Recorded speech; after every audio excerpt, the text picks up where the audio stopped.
warahmatullahi wabarakatuh.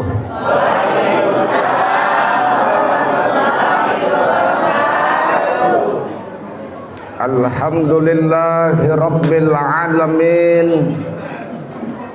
Wassalatu wassalamu ala sayyidul mursalin wa ala alihi wa ashabihil mujahidin at-tahirin, amma ba'du.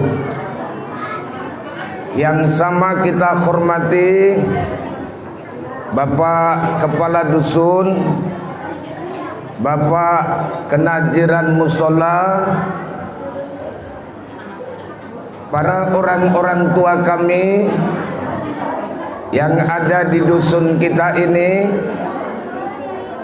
Saudara Andri, staf DPR Deli Serdang, kemudian Satgas FKSMM,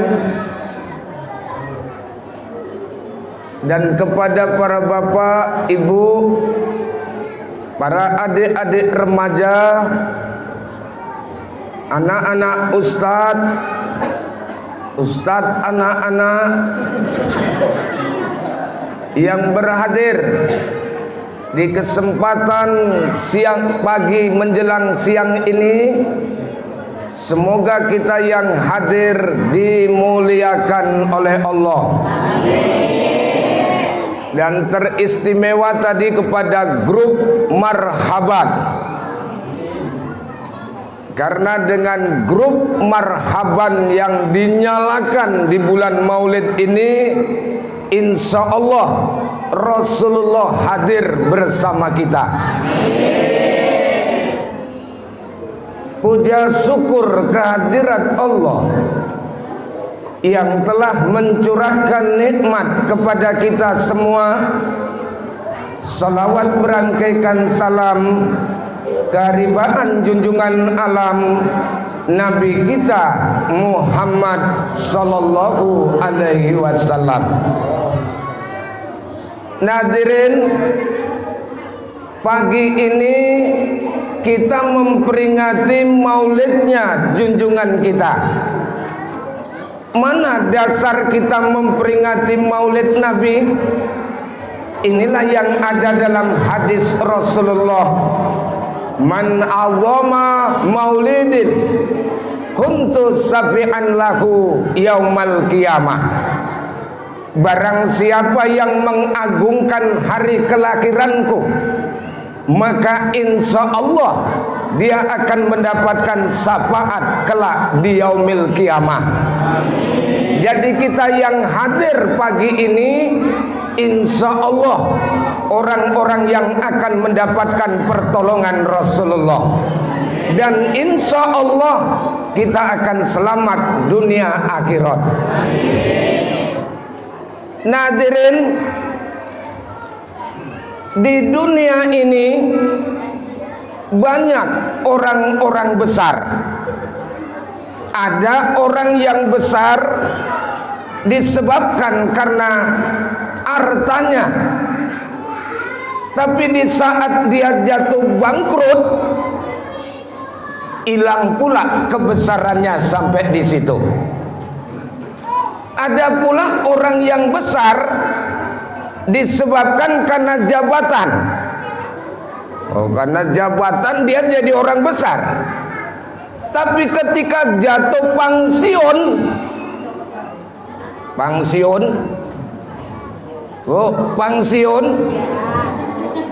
hilang pula kebesarannya. Ada pula orang yang bisa jadi besar karena dia dibesar-besarkan sama orang lain. Tapi ketika terjadi pergeseran nilai, kebesarannya pun selesai sampai di situ. Oleh karenanya Rasulullah yang kita peringati maulidnya pagi ini, beliau menjadi besar bukan disebabkan karena harta, bukan disebabkan karena jabatan, bukan disebabkan karena dibesar-besarkan orang. Beliau besar karena dibesarkan oleh Allah. Sekali orang dibesarkan oleh Allah, bagaimanapun seluruh dunia ini akan mengecilkannya, beliau itu tetap menjadi orang besar. Itu makanya pantas kebesaran Rasulullah itu terletak kepada nilai kepribadiannya, terletak kepada nilai akhlaknya, karena sesungguhnya harga jual manusia ini terletak kepada nilai akhlak yang dimiliki. Betul apa betul? Itu makanya Sumarno Sudarno, kawan kita juga ini Pak, dalam bukunya Mengembalikan Jati Diri Bangsa, apa dia bilang? Kalau kita kehilangan harta, sebenarnya kita tidak kehilangan apa-apa. Kenapa begitu? Karena kita lahir nggak bawa harta, nanti pun mati nggak punya harta. Betul loh? Kalau kita kehilangan kesehatan, kita sudah kehilangan salah satunya. Yang biasa sholat berdiri, karena udah nggak sehat, sholatnya pun duduk. Tapi kalau kita sudah kehilangan akhlak, kita sudah kehilangan segala-galanya. Apalagi yang mau kita jual sebagai manusia dengan manusia yang lain, ketika akhlak tidak kita miliki. Istri pun kalau tidak punya akhlak di hadapan suaminya, maka sulit ia memperoleh sertifikat istri yang salehah. Begitu juga sebaliknya, kalau suami misalnya tidak punya akhlak sama istrinya, berarti suami tidak mendapatkan sertifikat suami yang soleh.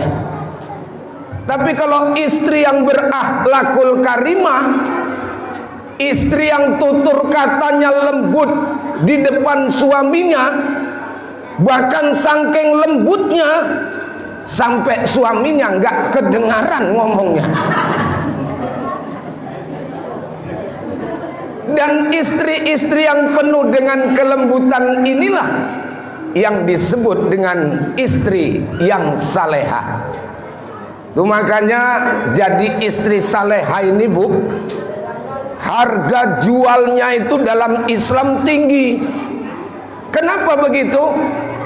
Karena Rasul mengatakan, khairun nisa'i imra'atun in nadzarat 'alaiha saratka. Sesungguhnya wanita yang salehah itu yang kalau ditengok suaminya selalu menyenangkan hati suaminya. Rupanya menurut hadis ini, istri yang salehah bukan harus pakai jilbab yang panjang-panjang sampai ke lantai. Bukan istri yang istilahnya harus terus menerus sholat dua, baca Quran, tahajud. Tapi rupanya menurut hadis ini, istri yang salehah itu yang kalau ditengok sama suaminya menyenangkan dan menggirangkan hati suaminya. Itu catatan istri salehah. Makanya ibu harus nanya selalu sama suami, Bang, kira-kira aku gimana Bang? Kau pandang aku, apakah aku menyenangkan hatimu? Kalau suaminya jawab senang, berarti ibu wanita yang salehah. Dari depan macam siapa Bang? Suaminya ngomong macam Syahrini. Dari samping Bang, Asanti. Dari belakang Bang, Mak Lampir. Itu status kesalehan. Makanya pantas kalau Bang Roma dalam lagunya menyatakan keberadaan istri yang salehah itu memiliki harga yang jual tinggi dalam Islam. Kan ada lagunya itu Pak. Setiap keindahan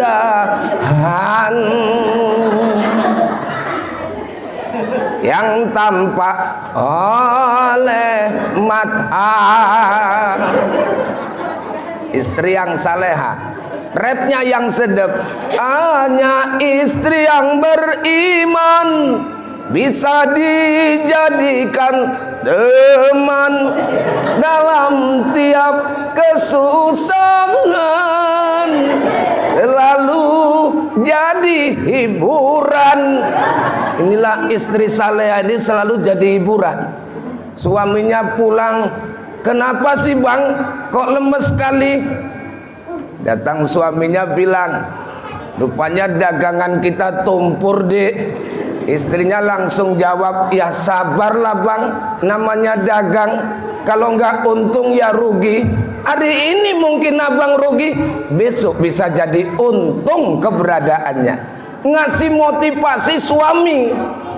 Coba kalau istri nggak saleha, suaminya pulang, kok merengut aja sih bang? Kau nggak tahu dek, dagangan kita tumpur. Langsung dia jawab, emang suami pauk kau? Suruh dagang aja bisa tumpur. Sama aja macam bapaknya. Padahal bapaknya udah meninggal, coba bayangin. Nah inilah karakter bahwa akhlak itu punya peran yang cukup tinggi dalam kehidupan kita.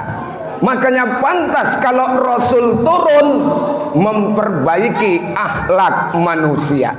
Innama bu'istu liutammima makarimal akhlak. Aku diutus ke dunia ini, kata Rasul, untuk memperbaiki akhlak manusia. Oleh karenanya pantas kalau Allah mengatakan dalam firman-Nya, tepatnya dalam surat Al-Ahzab ayat 21, laqad kana lakum fi rasulillahi uswatun hasanah liman kana yarjullaha wal yaumal akhir wa dzakarallaha katsira. Dan sungguh telah ada pada diri Rasulullah itu contoh suri teladan yang baik bagimu, bagi orang yang mengharapkan rahmat Allah dan mengharapkan kedatangan hari kiamat. Mereka banyak menyebut nama Allah. Oleh karenanya pantas dengan ayat ini kalau Rasul kita jadikan figur, kita jadikan contoh, dan kita teladani dalam kehidupan kita. Lalu apa alasan yang kuat kalau Rasul jadi contoh? Dan namanya manusia, kalau disuruh contoh manusia kan wajar ya bu. Ayam suruh nyontoh ayam, wajar apa wajar? Wajar apa wajar? Tapi kalau ayam suruh nyontoh kebo, bingung. Nah manusia disuruh nyontoh manusia. Rasul itu diutus ke dunia ini jenis makhluk bernama manusia. Dalilnya mana? Surat At-Taubah. Laqad ja'akum rasulun min anfusikum azizun 'alaihi ma 'anittum harisun 'alaikum bil mu'minina raufur rahim. Fa in tawallaw faqul hasbiyallah la ilaha illa huwa 'alaihi tawakkaltu wa huwa rabbul arsyil azim. Ini ayat bagus ini Pak. Apalagi ini harus ditanamkan sama anak-anak kita remaja. Remaja suruh ngapal ayat ini, karena sekarang ini kejahatan di mana-mana, begal di tengah jalan, bahkan kejahatan-kejahatan hipnotis dan lain sebagainya selalu muncul. Insya Allah kalau ayat ini diamalkan, orang ini akan terbebas dari kejahatan-kejahatan. Dan ayat ini bu, khusus kita yang tua-tua, rupanya ayat ini memanjangkan umur kalau diamalkan. Nah supaya umur panjang, rezekinya murah. Karena bisa saja umurnya panjang, rezekinya seret. Memang dia koma, nggak mati-mati, tapi lama betul komanya. Itu kan rezekinya seret. Makanya habis ayat ini dibaca, innallaha wa malaikatahu yusholluna 'alan nabi ya ayyuhalladzina amanu shollu 'alaihi wa sallimu taslima. Baca ini supaya rezeki lancar. Jadi dia sudah panjang umurnya, lancar pula rezekinya. Sudah tua kita ini, tapi rezeki masuk terus. Kunjungan orang pesta. Nah itu kan. Nah insya Allah rezekinya dimurahkan Allah.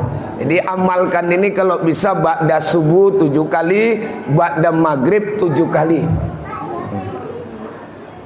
Kasih tahu anak-anak muda ini untuk membaca ayat ini dan ngamalkan, karena angka kejahatan sekarang ini lebih banyak menelusuri generasi-generasi muda kita, ya terutama menyangkut anak-anak kita inilah Bu.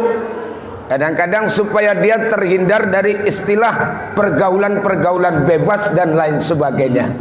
Jadi Rasul diturunkan jenis makhluk namanya manusia. Tapi walaupun Rasul itu manusia, kita manusia, tapi ada perbedaannya. Bahasanya istilahnya sama-sama batu. Kalau Rasul batu intan, kalau kita batu kerikil. Lah kalau batu intan tuh kecil tapi harganya mahal, betul. Tapi kalau batu kerikil 1 dump truck cuman berapa itu Pak? Tapi begitupun kita disuruh mencontoh dan menteladani yang namanya manusia. Itulah Rasulullah Sallallahu Alaihi Wasallam. Dan kalaupun kita disuruh mencontoh Rasul, pribadi Rasul itu lengkap. Misalnya kita sebagai seorang guru, Rasul juga guru. Bagaimana cara guru mendidik anak-anaknya? Itulah Rasul yang perlu diteladani. Jadi guru ini memang sulit ini Bu. Makanya semalam waktu masa Covid, baru ibu-ibu merasakan jadi guru ngajar anaknya. Anaknya 1 orang, tapi diajar sulitnya minta ampun. Lah guru 40 orang dalam kelas, tapi guru itu bisa mengajar dengan baik dan benar. Itu makanya istimewa guru.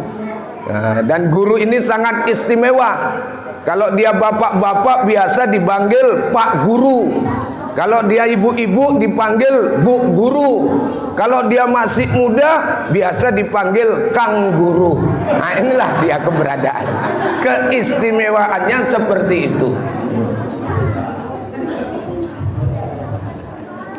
Dan profesi guru, ini yang guru di sini alhamdulillah Pak, nanti akan mendapatkan pahala yang ngalir terus menerus.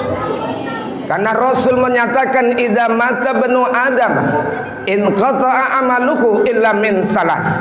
Bila mati anak Adam terputus amalnya, salah satunya adalah au ilmun yuntafa'u bih, ilmu yang bermanfaat.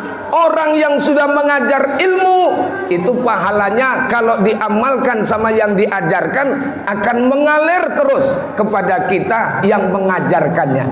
Jadi insya Allah guru nanti kalau sudah di alam barzah, pahala itu akan terus mengalir. Kalau nggak percaya yang profesinya guru, silakan mati duluan. Kalau nggak percaya, nah itulah pahala yang terus mengalir. Nadirin, kalau kita seorang pedagang, Rasul juga pedagang. Bagaimana cara berdagang Rasul? Inilah yang perlu kita teladani. Itu makanya yang dituntut sifat jujur. Rasul itu kalau berdagang jujur itu Bu. Kalau berdagang gak jujur, inilah kadang-kadang yang bisa mengecewakan pembeli. Macam pernah saya beli jeruk di daerah Sukarame. Saya bilang, beli jeruk Bang, berapa kilo? 5 kilo. Manis Bang, manis katanya. Ya namanya kita laki-laki Pak, kalau beli kan gak main-main cicip-cicipin. Nggak macam ibu-ibu, udah capek nyicipin baru nanya berapa sekilo. Kalau ibu-ibu kan gitu ya. Kalau bapak-bapak beli jarang itu makan, paling-paling langsung aja 5 kilo. Begitu saya bawa pulang, saya makan di rumah, masemnya minta ampun.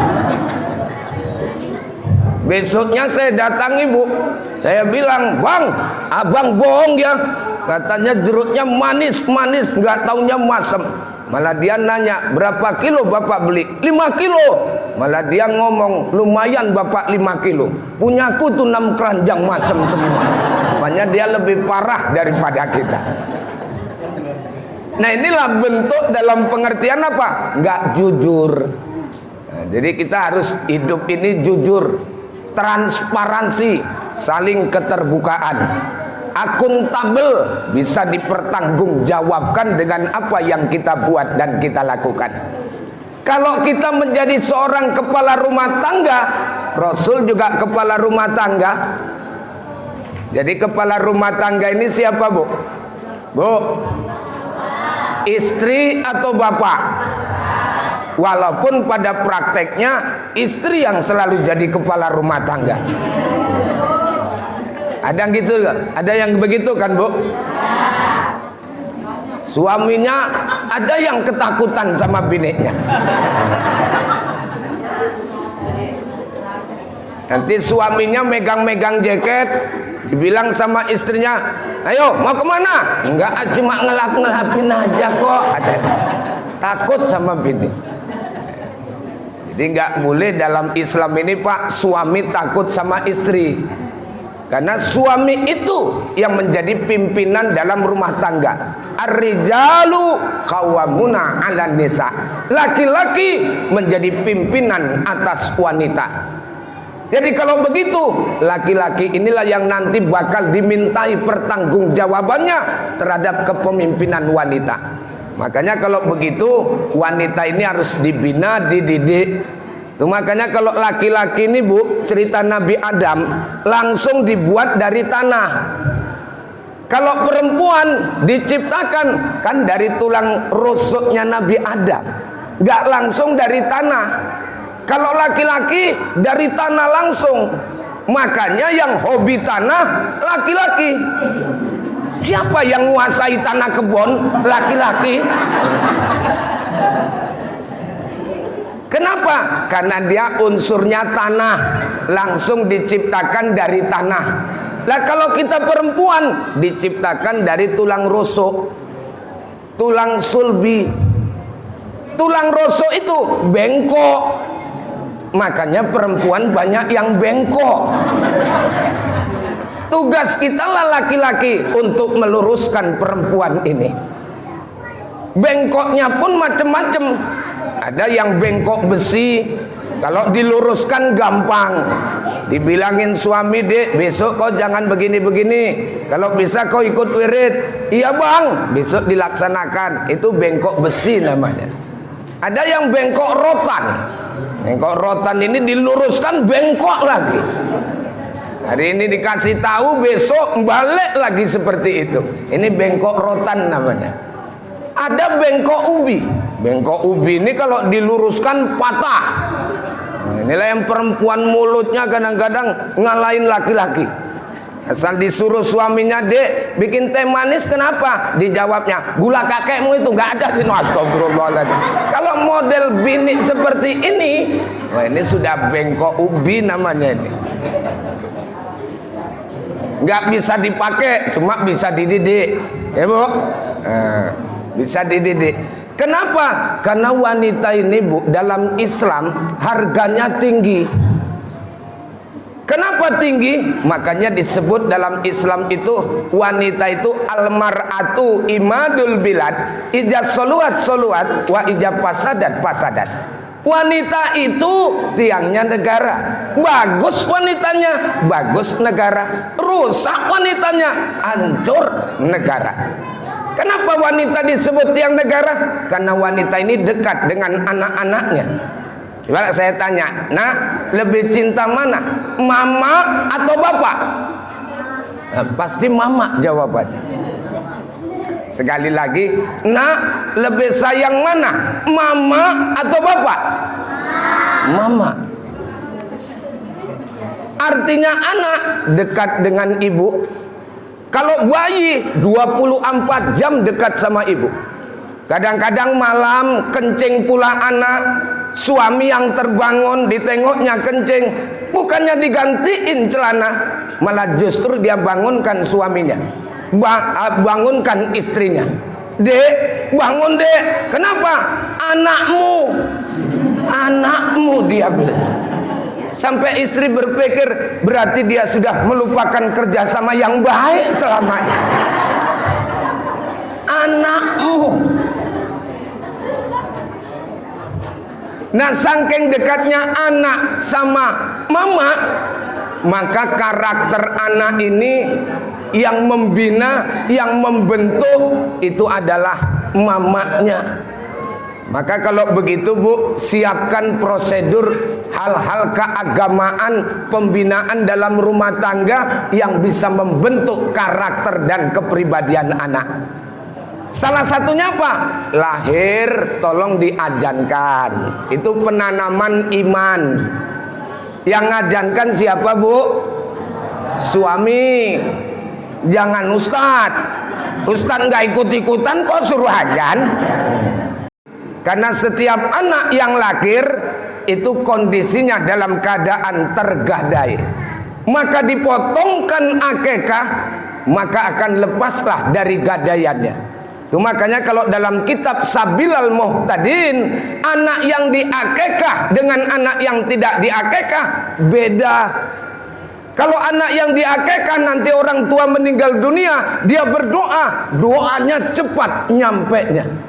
Tapi kalau enggak diakekah, agak lambat perjalanannya. Itulah makna akekah. Cuma ya syaratnya mampu Pak, mampu. Yang penting kalau punya anak bayi, misalnya suruh potong kambing, kalaupun laki-laki misalnya sanggupnya satu, ya satu nggak apa-apa, potongkan saja. Misalnya kita nggak punya kambing tetangga ada, potongkan saja. Ya urusan polsek belakangan kan gitu ya. Tapi ya tidak begitu sebenarnya dalam rangka menjaga sunnah. Karena yang diminta di situ yang sanggup, yang mampu. Kalau nggak mampu, nggak sanggup, jangan kambing orang, kan begitu. Nah, inilah anak suruh akekah. Sampai kita, kalau anak-anak dulu kan selalu tidur ditaruh di ayunan itu Bu. Ngayunnya saja kalau bisa pakai lagu-lagu dakwah, lagu sholawatan. Salatullah, salamullah,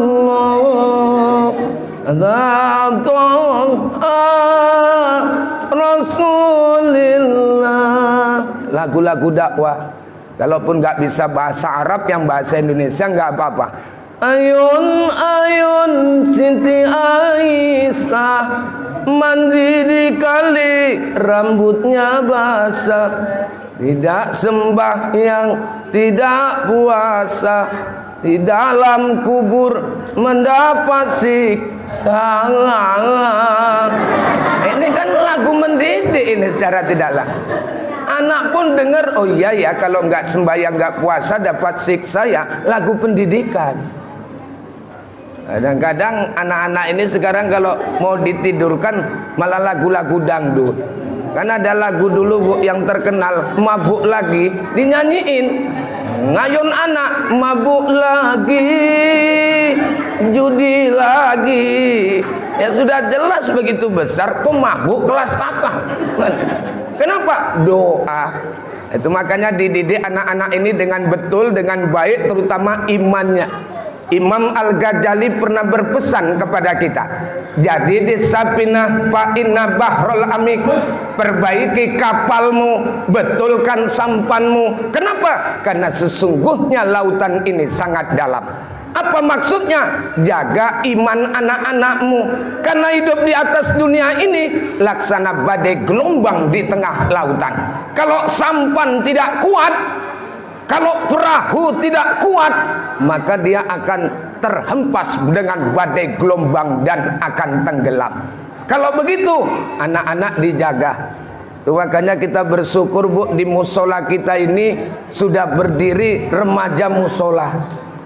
Baru berapa pertemuan ini? 7 kali pertemuan. Dan masih ada remaja musola. Di mana-mana remaja masjid, remaja musola sudah nggak kelihatan lagi batang hidungnya. Kenapa? Karena situasi kondisi hari ini tantangannya cukup berat. Itu makanya dengan adanya adik-adik kita ini terbina di remaja musola, apakah dididik dengan sifatnya kegiatan baca yasinan, tahtim, tahlil, supaya nanti bisa baca Quran.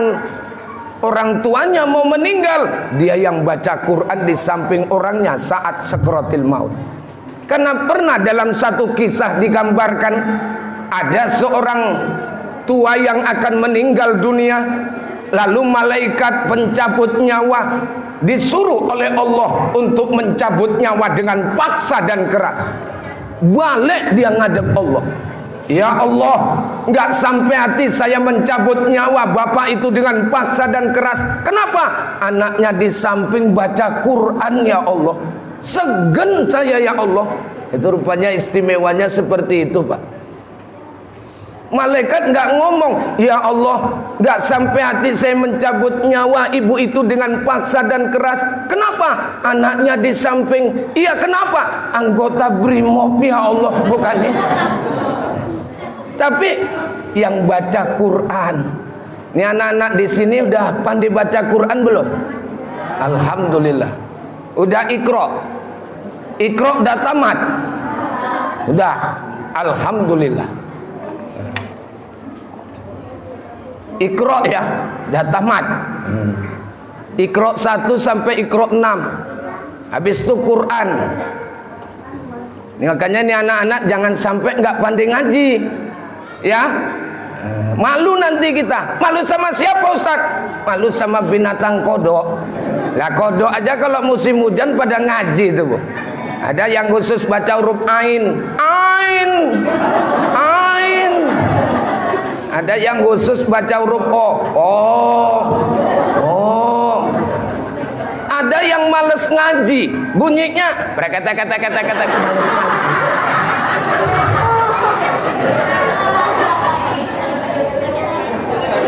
Itu makanya anak-anak jangan sampai nggak pandai ngaji. Apalagi remaja-remaja masjid, remaja musola ini Bu, usahakan ajarkan untuk bisa membaca Quran. Karena apapun ceritanya, kekuatan umat Islam itu juga terletak kepada kita yang jumlah umat Islam yang mayoritas ini yang memahamkan akan kitabnya. Itulah Al-Quran. Makanya ditanya ketika Syekh Muhammad Abduh, kenapa Islam ini mundur? Kenapa Barat ini maju? Barat maju karena meninggalkan kitabnya.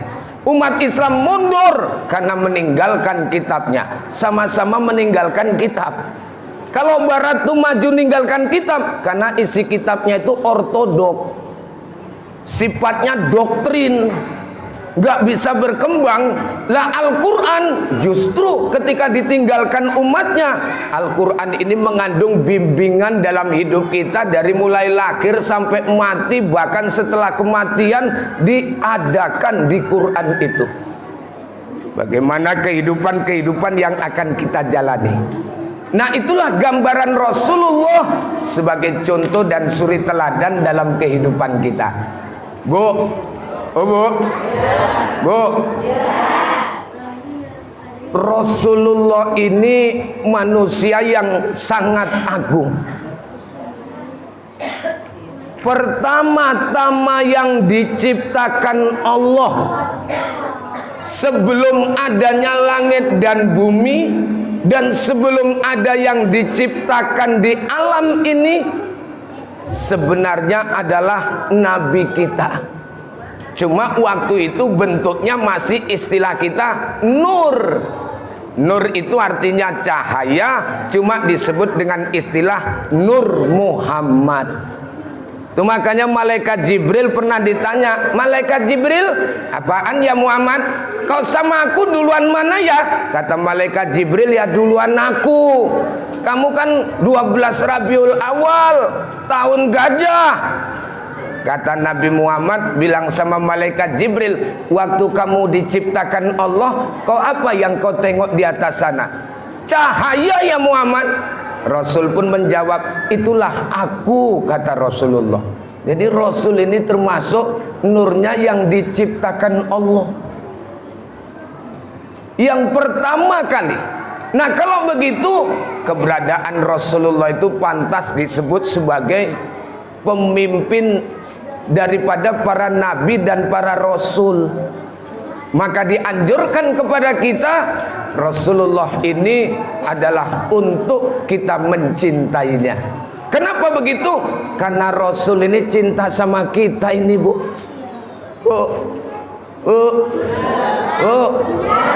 Anak-anak Ustadz, Rasul cinta sama kita. Mana buktinya?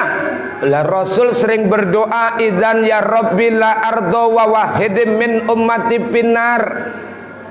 Ya Allah, umatku banyak, umat Islam ini, tapi nanti di akhirat jangan sampai satu orang pun yang masuk ke dalam neraka. Doa Nabi, kita ini insya Allah masuk surga semuanya, karena Nabi sudah mendoakan kita.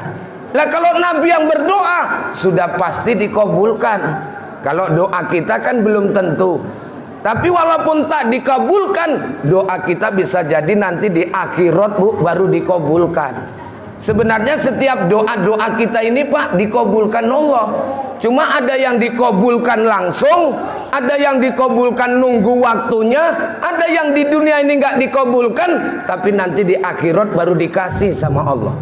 Nah kalau sudah di akhirat dikasih sama Allah, baru kita ngomong, bagusnya kemarin di dunia nggak usah dikabulin, di akhirat saja. Kenapa? Karena kalau sudah di akhirat kenikmatan yang luar biasa. Makanya ada orang berdoa, ya Allah berikan aku mobil ya Allah. Langsung, ada yang langsung diturunkan Allah mobil dari langit. Dia minta mobil. Ya Allah, tetangga sudah punya Avanza baru ya Allah, saya belum ya Allah, berikan Avanza kepadaku ya Allah. Langsung dikasih Allah dari langit. Kemudian dijatuhkan, menimpa dia yang sedang berdoa. Meninggallah dia waktu itu dan tidak menikmati permintaannya. Makanya kalau doa jangan maksa-maksa. Nah, orang sekarang ini kadang-kadang doa maksa Allah. Allah kok dipaksa. Kadang-kadang yang lucunya begitu dia doa nggak dikabulkan, malah ngancam pula. Itu ada ini. Ya Allah, 3 bulan aku sudah berdoa kepadamu, lakukan tanahku ya Allah. Karena kalau laku tanahku aku mau berangkat haji, tapi nggak kau lakukan juga ya Allah. Oke lah kalau begitu ya Allah. Ngancam sama Allah. Mungkin besok aku nggak sembahyang maghrib lagi ya Allah. Pikir dia kalau dia nggak sembahyang, Allah nyariin, Sianus malam sholat nih kok enggak ya? Bukan gitu. Lagi pula sebenarnya dia doanya bukan nggak dikabulkan, dia kan minta doa supaya tanahnya dilakukan, kalau laku supaya dia bisa berhaji. Tapi cemana tanahnya mau dilakukan kalau tanahnya itu tanah kebun, suratnya nggak ada. Ini salah satu contoh lah istilahnya, cek-ceknya seperti itu. Nah oleh karenanya kepada kita semua, Bu,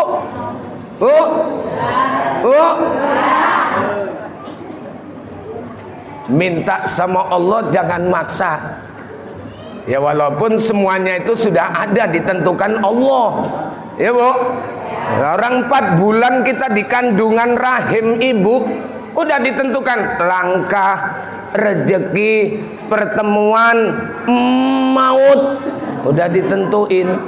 Langkah lurus apa bengkok udah ditentuin. Makanya kadang-kadang ada yang gampang diajak melakukan kebaikan. Bu, mau lihat yuk, yuk, gampang. Memang langkahnya sudah ditunjukin. Ada yang, yuk, mau lihat yuk, bentar, ini ada apa namanya yang mau dikerjakan, ada begini, segala macam. Langkah nggak ditunjuk. Nah, makanya ada yang gampang-gampang saja. Rezeki sudah ditentuin. Ya Bu, tengoklah ibu duduk aja. nggak bekerja, nggak apa, tapi kue masuk. Nah, itulah. Jadi tidak harus dilakukan dengan nilai ikhtiar usaha, rezeki itu pun tetap dikasih Allah ini, Pak. Bahasa kitanya inilah, kalau sudah orang-orang yang sudah makom tinggi itu rezekinya nggak perlu dicari pakai usaha. Cuma duduk seperti kita ini, Pak, sudah ada yang bagi, sudah ada yang ngasih. Inilah makom dan kedudukan tertinggi. Itu makanya waktu saya ngaji sama Tuan Guru Muhyiddin, ngaji kitab Sabilal Muhtadin sama ngaji kitab Matla'ul Badrin, itu beliau ngajinya kan jam 11 pagi. Beliau duduk. Sebelum duduk kita gelar dulu itu, Pak, sajadahnya. Setelah ngaji, rupanya tiba-tiba bininya ngomong, "Bang, uang belanja, Bang." Karena kalau ngaji tempat dia, makan siangnya kan ditanggung. Dia buka sajadah, di bawah sajadah sudah ada uang. Padahal siapa yang naruh dalam sajadah? Orang yang gelar tikar kita. Tapi itulah kalau orang-orang yang sudah dekat dengan Allah, apa yang menjadi maunya, itulah juga maunya Allah. Semalam aku gitu juga, kutes, Pak. Malam-malam aku jikir-jikir, ku buka sajadahku, masih kosong, nggak ada apa-apa. Besoknya ku ulangi, sajadahnya kok agak goyang-goyang. Mungkin ini sudah mulai proses. Begitu saya buka, udah cecak kecepet di dalam asap. Nah, inilah kalau belum sampai makom nggak bisa disetel-setel dalam hal ini. Nah, oleh karenanya dalam konteks ini, kedekatan kita kepada Allah, soal rezeki sudah ditentuin, soal jodoh sudah ditentuin. Bu, suami yang ada sama kita hari ini, itulah yang terbaik menurut Allah. Kalau sudah terbaik menurut Allah, sudah pasti terbaik menurut kita. Yang terbaik menurut kita belum tentu terbaik menurut Allah. Kalau begitu, yang ada inilah kita sayangi. Kalaupun nampak kekurangannya, batin harus ngomong, pantas dia dijadikan suamiku. Kenapa? Kekurangan dia cuma akulah perempuan yang bisa menutupinya. Ya, Bu. Bu. Nampak kekurangan suami, kalau masa pacaran ya kekurangan nggak kelihatan, nggak nampak. Apalagi waktu itu kan masa berbunga-bunga. Kadang-kadang kita lewat di depan calon suami kita aja, Bu, kita sudah gemeteran kadang-kadang dulu. Bahkan kadang-kadang nggak nampak dia, nengok rumahnya pun jadilah. Kadang-kadang jangankan rumahnya, kandang ayamnya pun nggak persoalan. Itu dulu. Tapi begitu kita berumah tangga, malah ini jauh dari segalanya. Padahal semakin kita berumah tangga, harus semakin cinta dan semakin sayang. Apalagi ibu-ibu kalau berumah tangga, amalannya jadi bisa berlipat ganda. Seorang istri senyum sama suaminya, pahalanya lebih baik daripada menunaikan ibadah haji. 1 kali senyum sama dengan naik haji sekali. 2 kali senyum, 2 kali naik haji. Bayangkan, Bu, kalau seandainya pas hari dari mulai jam 6 pagi sampai jam 6 sore. Ibu mau tahu pahalanya, Bu? Insya Allah ibu akan diantarkan ke rumah sakit jiwa yang terdekat. Nah, ini cerita pahala luar biasa. Jadi dimanfaatkan itu, Bu. Maaf ini, Bu, saya buka ya, mudah-mudahan nggak kedengaran anak-anak. Seorang istri yang melayani suami melakukan hubungan suami istri, kemudian ibu kan mandi wajib. Mandi wajibnya lebih baik daripada bersedekah sebanyak 1000 ekor onta untuk perang fisabilillah. 1000 ekor onta. Sekali mandi 1000 ekor onta. 2 kali mandi 2000. 3 kali pucat ibu dipikir. Orang masuk angin. Jadi besar betul sebenarnya.